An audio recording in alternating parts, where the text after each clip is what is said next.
Buenas tardes, estamos de regreso en Clean and Healthy MX Summit Expo 2020, el primer evento digital en su tipo, donde además de nuestras interesantes conferencias encontrará usted herramientas y soluciones específicas para el regreso a la normalidad, donde integrantes de la industria de la limpieza, desinfección, sanitización y cuidado personal lo atenderán de forma digital a través de chat y videoconferencias, mostrando sus productos y servicios.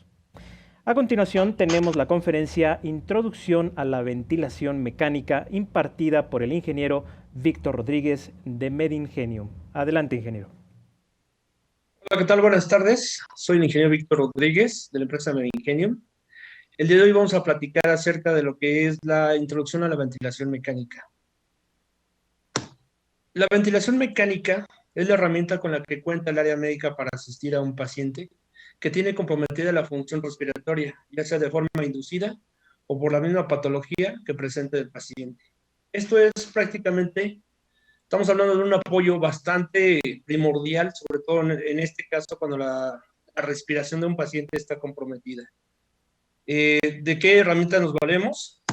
Bueno, pues la principal herramienta con la que cuenta ¿cómo se llama? El área médica es un equipo denominado ventilador o respirador, el cual nos va a ayudar a realizar el intercambio de gases de los pulmones. Esto es, va a inhalar, nos va a ayudar a que el paciente inhale aire, el cual está constituido de diferentes gases, como se muestra ahí en la pequeña gráfica. Y o va a ser una pequeña mezcla de aire y oxígeno, el cual se va a denominar FiO2, fracción inspirada de oxígeno. Esto es lo que nos va a ayudar el ventilador a inspirar o respirar, y nos va a ayudar a exhalar el dióxido de carbono. Ese es el intercambio de gases que hace los pulmones para poder ventilar a nuestro paciente. Para poder ventilar a nuestro paciente, el ventilador cuenta con parámetros de ventilación. Estos parámetros de ventilación son los que nos ayudan a realizar una ventilación del paciente de una manera eficaz. Esto con el propósito de adaptarse a las necesidades que requiera el paciente. ¿Qué parámetros son los que tenemos? Bueno, pues tenemos la frecuencia respiratoria, que es cuántas respiraciones tenemos por minuto. La PIP, que es la presión pico inspirada, que es la presión máxima que se alcanza durante una respiración. Y después tenemos lo que es la PEP, presión positiva al final de la exhalación. Esta es la presión que queda en los pulmones para evitar que estos se colapsen. Esta presión es muy importante mantenerla, ya que sin esta, los pulmones se colapsarían y podríamos tener un desgarre al momento de llegar al siguiente ciclo inspiratorio. El FiO2, como lo habíamos platicado en un momento atrás, es la fracción inspirada de oxígeno. Nosotros cuando respiramos aire, en el aire existe 21% de ese gas que respiramos es oxígeno. Entonces, por lo tanto, nuestro valor mínimo es 21. Y de ahí hacia adelante hasta el 100% podemos llegar para poder respirar oxígeno, ya sea puro oxígeno o una mezcla de aire y oxígeno. Es a lo que se le llama fracción inspirada de oxígeno.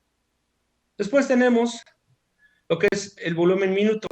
Esto es, durante un minuto, ¿qué volumen de aire es el que ha estado inspirando el paciente? ¿Cómo se calcula? Por medio del siguiente parámetro, que es volumen tidal expirado. Es la cantidad de este volumen por la cantidad de respiraciones, y eso nos va a dar el valor de volumen minuto. Bueno, otro de los parámetros importantes es la presión media en vías aéreas. La presión media en vías aéreas es la presión que está circulando por todo nuestro sistema respiratorio. Esto para controlar al paciente y evitar que haya algún choque barométrico dentro del sistema respiratorio. El tiempo inspiratorio es lo que va a durar el tiempo de inhalación de este aire. Es el momento que nosotros inhalamos, que es cuando nosotros metemos aire a los pulmones, y después viene el tiempo expiratorio, que es el tiempo en que nosotros tardamos en exhalar ese aire que respiramos. Entonces, con estos dos parámetros, podemos hacer una relación inspiración-expiración para poder medir los tiempos inspiratorios y poder calcular el flujo con el cual se va a ventilar al paciente. Después de esto, podemos empezar a ver los siguientes puntos. La ventilación se puede dividir en dos partes. La primera, que es la ventilación de modos invasivos, y la ventilación de modos no invasivos. La ventilación de modos no invasivos son dos, que son el BiPAP o bileve y el CPAP. En un momento vamos a describir a qué se refiere cada uno de estos modos de ventilación. En los modos invasivos tenemos tres, bueno, en realidad hay más modos de ventilación, pero en este caso vamos a tomar los tres modos de ventilación más comunes y los usados, que es ventilación por control asistido, ventilación mandatoria intermitente sincronizada y la ventilación con presión de soporte. Vamos a empezar con lo que son los modos de ventilación no invasivos, que en este caso el primero, que es el BiPAP. El BiPAP o bileve es un modo de ventilatorio limitado por presión y ciclado por tiempo. En este caso se va a manejar dos niveles diferentes de presión, una presión alta y una presión baja. La presión alta va a ser sincronizada con el tiempo inspiratorio. Al momento que nosotros hacemos una respiración, se va a mantener una presión alta en las vías aéreas para ayudarnos a respirar y a introducir ese aire o esa mezcla que nosotros hayamos decidido en el ventilador. Entonces, va a ser un tiempo inspiratorio alto, una presión, alta durante el tiempo inspiratorio y después una presión baja durante el tiempo expiratorio. Esto va a ir sincronizado con una frecuencia respiratoria. Este modo de ventilación nos ayuda a ventilar a pacientes que solamente requieren de un apoyo respiratorio en caso de un problema obstructivo o simplemente de un apoyo respiratorio. Después tenemos el CPAP. El CPAP es el modo en el que el paciente está consciente y lo único que requiere es de un apoyo durante, digamos, un flujo continuo de aire. Esto se utiliza sobre todo con pacientes que sufren, por ejemplo, la apnea de sueño, que lo que requieren es un apoyo durante el tiempo inspiratorio y se mantiene una presión constante y de bajo flujo. Estos dos modos son los únicos modos de ventilación no invasivos que tenemos por el momento. Y de aquí se pueden derivar algunas otras funciones, pero en sí son los dos modos de ventilación no invasivos que hay y que se manejan en casi todas las marcas. Ahora tenemos lo que son la ventilación invasiva. En la ventilación invasiva hay varios, y como había comentado, solo nombraremos los más usados. Para empezar, hay que comentarles que la ventilación invasiva se puede manejar de dos formas, ya sea por volumen controlado o por presión controlada. Y dentro de estos modos de ventilación, ya habíamos comentado, hay tres formas que son las principales. La primera, que es control asistido. El primero es el que se usa para el paciente, se utiliza cuando el paciente no puede controlar esta función por sí solo o se le ha inducido a un como controlado. A esto se le denomina control asistido. En este caso, el ventilador toma prácticamente el control total de las respiraciones del paciente por medio de los parámetros que se le asignaron al ventilador para que el paciente pueda seguir ventilando. Y estos parámetros nos van a ayudar a que el paciente pueda seguir teniendo toda su función fisiológica de una manera adecuada. Después tenemos, perdón, se me pasaba a comentarles. En este modo de ventilación, control asistido, se puede manejar de dos formas, ya sea por volumen controlado o por presión controlada, dependiendo de las condiciones de ventilación que requiere el paciente. Mil disculpas. Después tenemos el SIMB. El SIMB, que significa ventilación mandatoria intermitente sincronizada.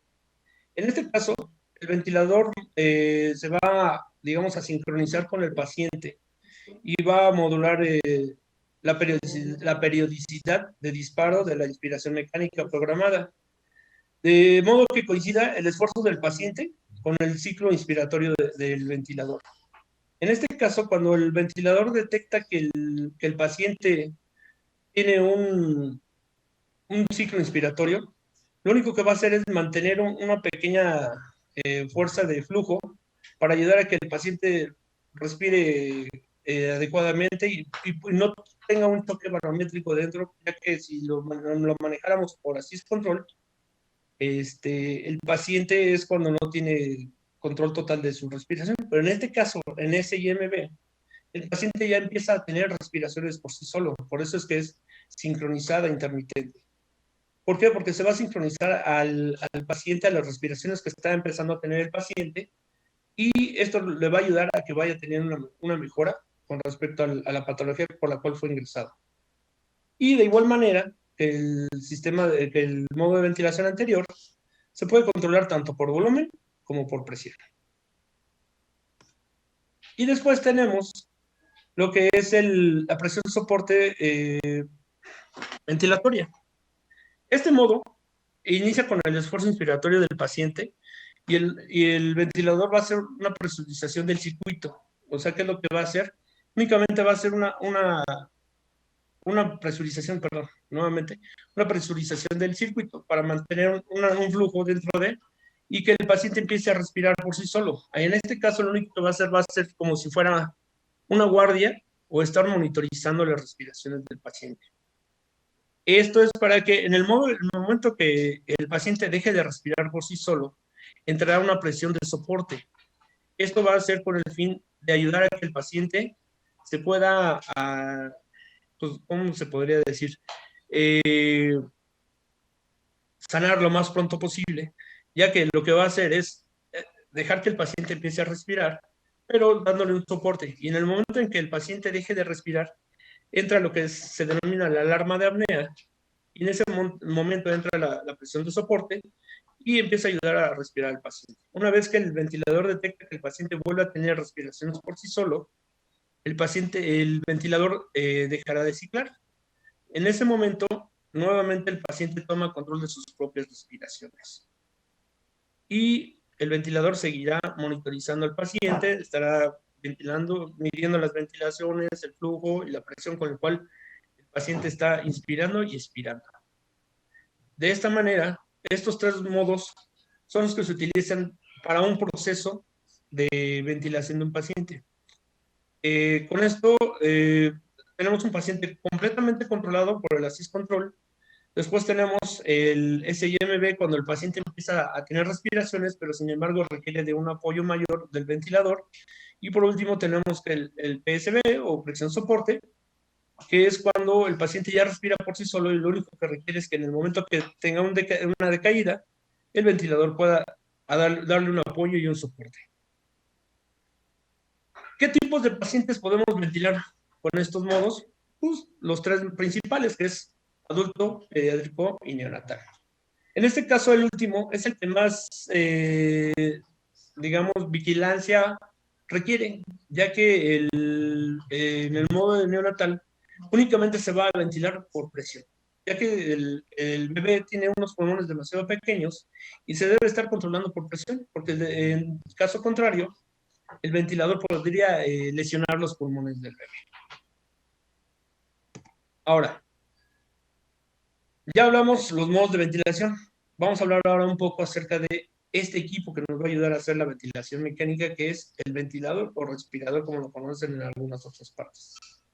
El equipo está constituido de las siguientes partes, que es una unidad principal, en el cual va a contar un módulo neumático, módulo electrónico y los puertos de comunicación, que ya sea de comunicación eléctrica o de comunicación neumática, que es la salida y retorno de él y hacia el paciente.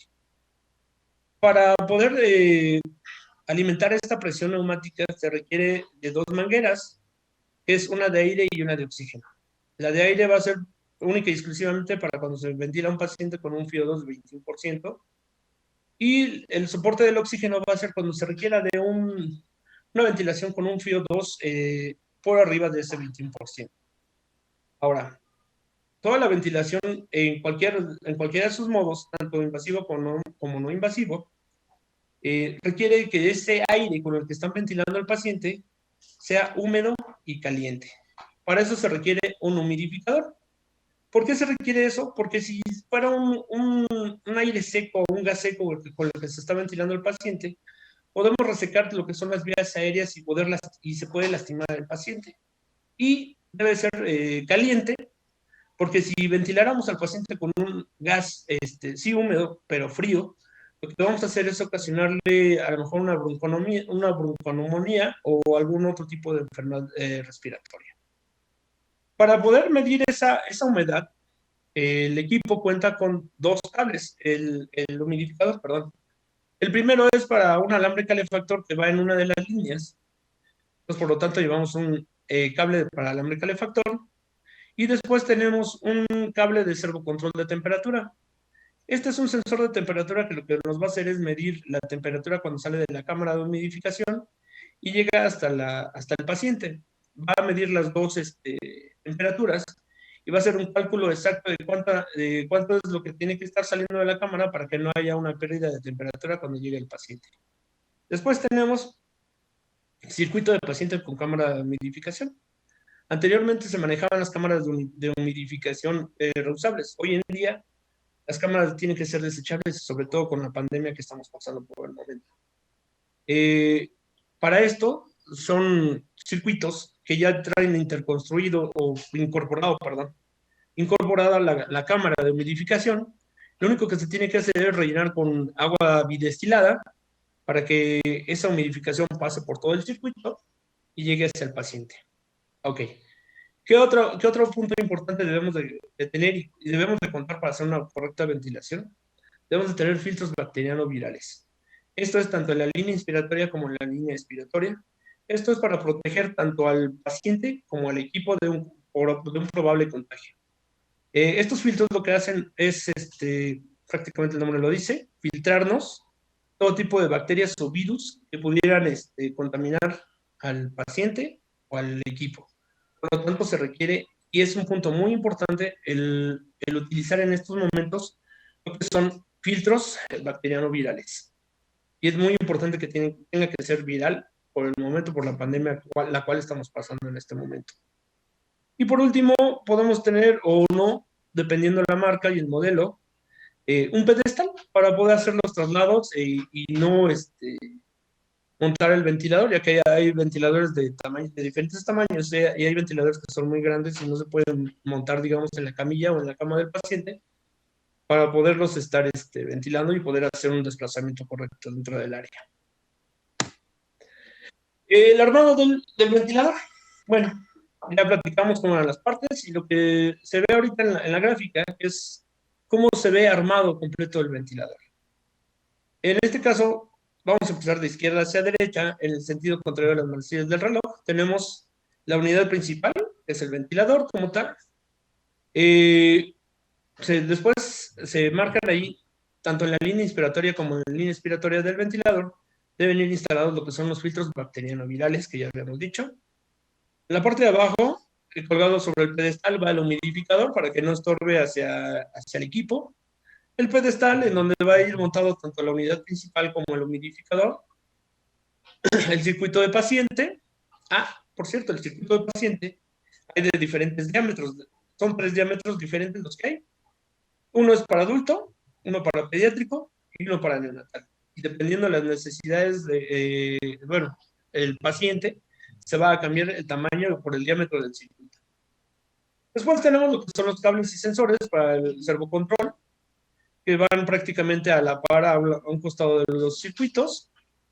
El brazo para aportar el circuito y poderlo acercar hacia el paciente y que el circuito no quede sobre el paciente y sea un estorbo más o que se estorbe con los cables DSG o algunos otros cables con los que se tenga monitorizado al paciente. Y por último, como opción, en este caso el modelo que nosotros estamos manejando, que es el ventilador E360, cuenta con un monitor externo.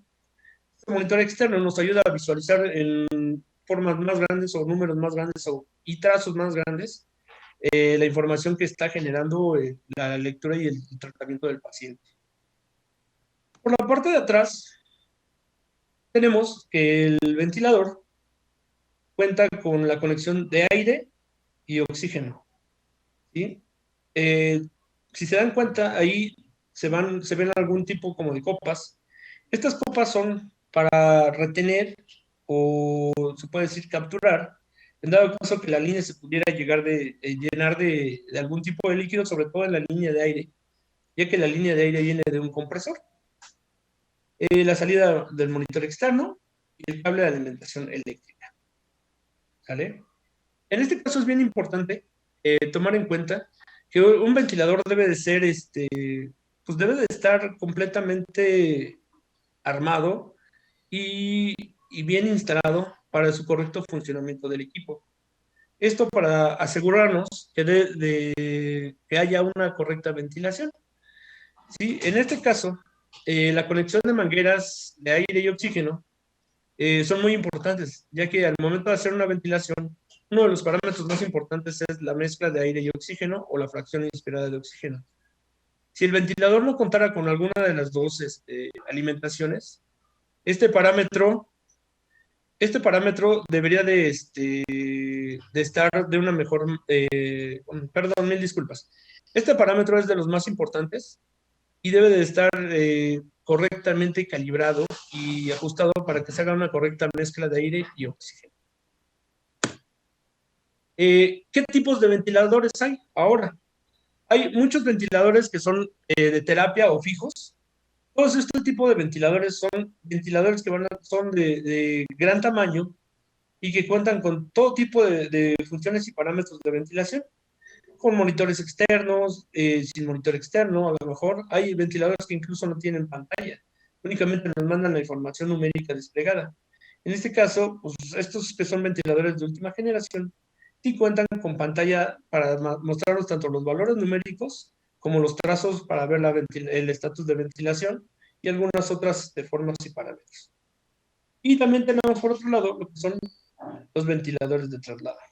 Los ventiladores de traslado nos ayudan a poder trasladar a un paciente. A veces nada más puede ser un traslado intrahospitalario para llevarlo a lo mejor de una terapia intensiva a una zona de hospitalización, o lo pueden llevar a lo mejor a hacer algún tipo de estudio, alguna resonancia, alguna tomografía, una toma de placas, en dado caso cuando los hospitales no cuentan con equipos móviles.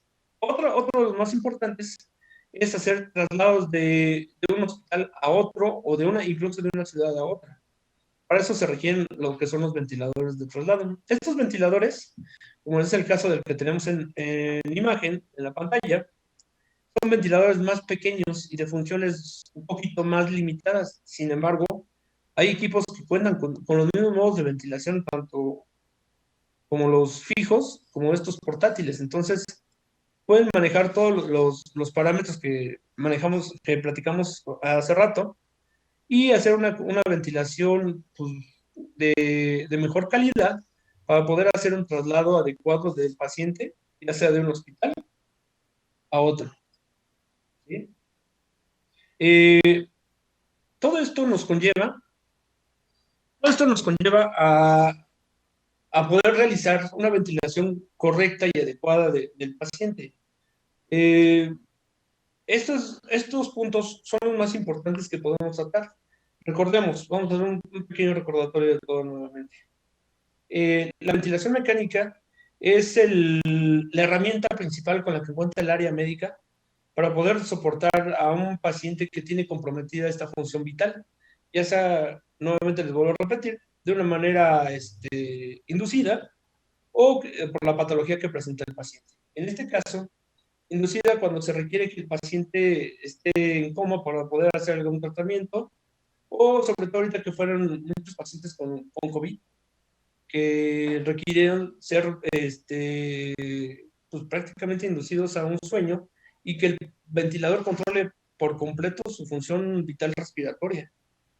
Esto es un punto muy importante. Y también los modos de ventilación no invasivos son los que se utilizaron ahorita para aquellos pacientes que solamente requirieron de un apoyo, que no tuvieron comprometido completamente su función respiratoria. Entonces, en este caso, se utilizaron los modos de ventilación no invasivo para poder solamente dar un apoyo de respiración. Bueno,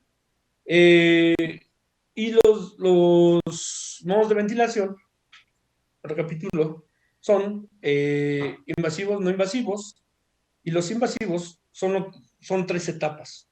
La de control total, en donde, como les vuelvo a repetir, el ventilador tiene un control total y completo de las respiraciones del paciente. El paciente no tiene y no hace ningún tipo de esfuerzo por hacer una inhalación o una exhalación. El ventilador tiene control total sobre el paciente. Después tenemos el SIMB, que es donde el paciente ya empieza a tener algún tipo de reacción en cuestión a sus respiraciones, y lo que va a hacer el ventilador es estar ventilando al paciente, y si el paciente presenta algún tipo de respiración por sí solo, el ventilador va a hacer una pequeña pausa, va a dejar que el paciente haga el esfuerzo, y en el momento que detecte que el paciente ya no puede seguir, inmediatamente viene el apoyo por parte del ventilador.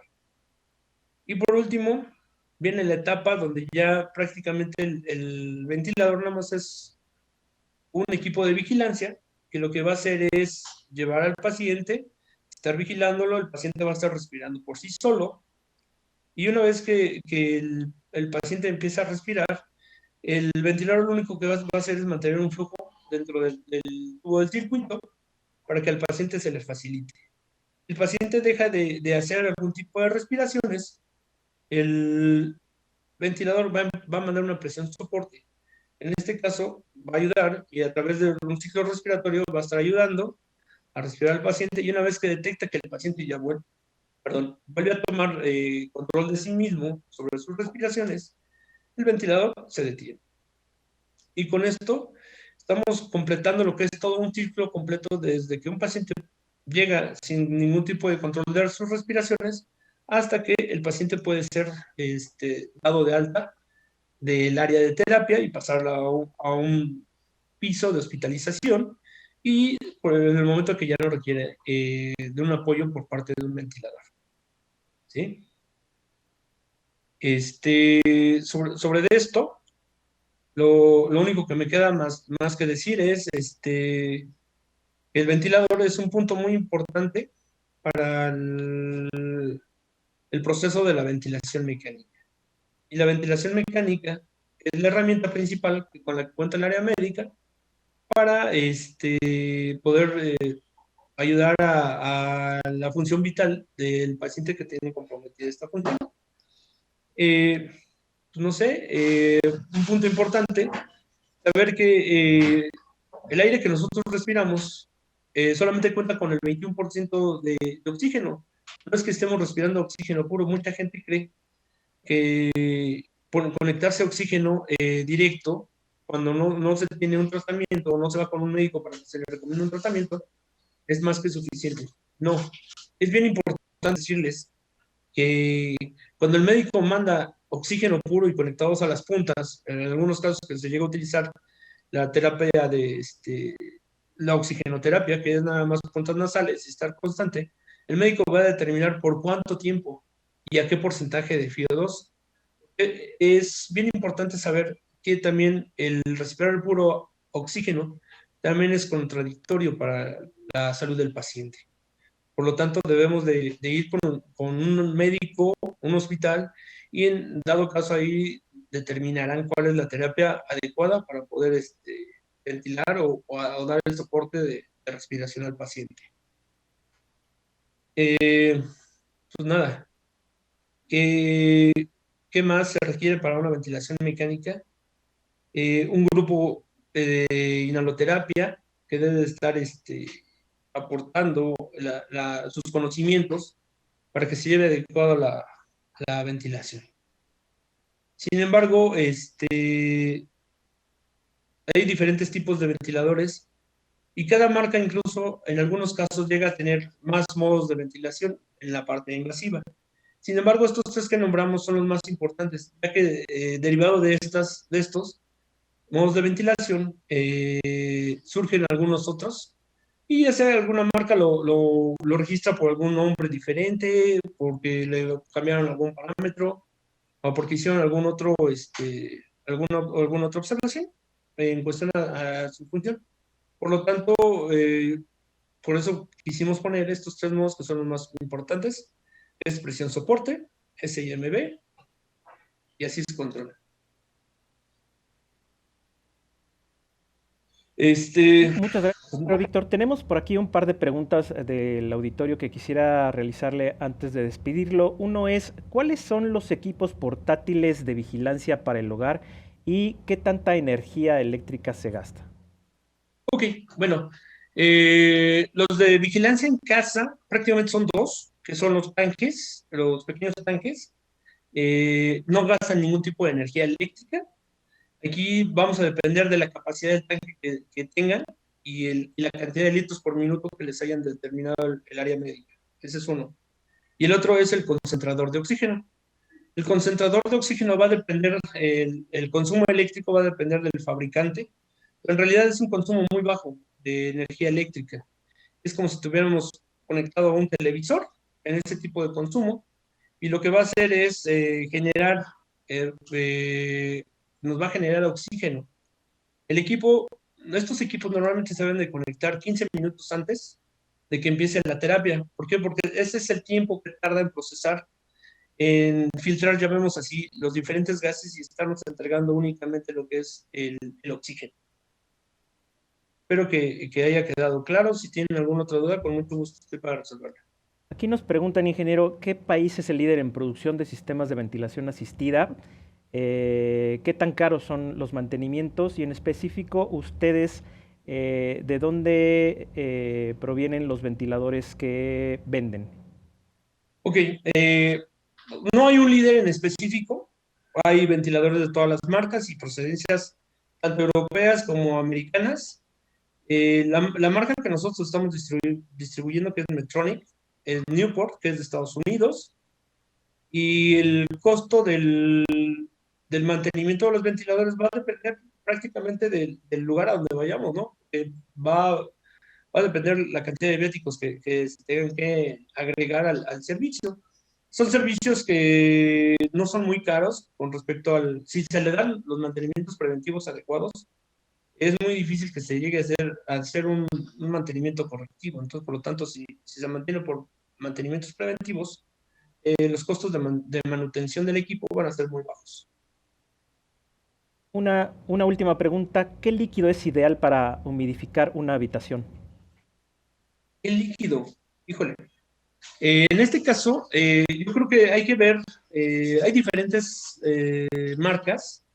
Como tal, no es mucho nuestra especialización la esterilización de áreas, pero hay varias en el mercado que se están utilizando ahorita. La verdad, no les recomendaría yo una en específico, porque hay muchas en el mercado y bueno, la verdad no es nuestro fuerte la esterilización de áreas.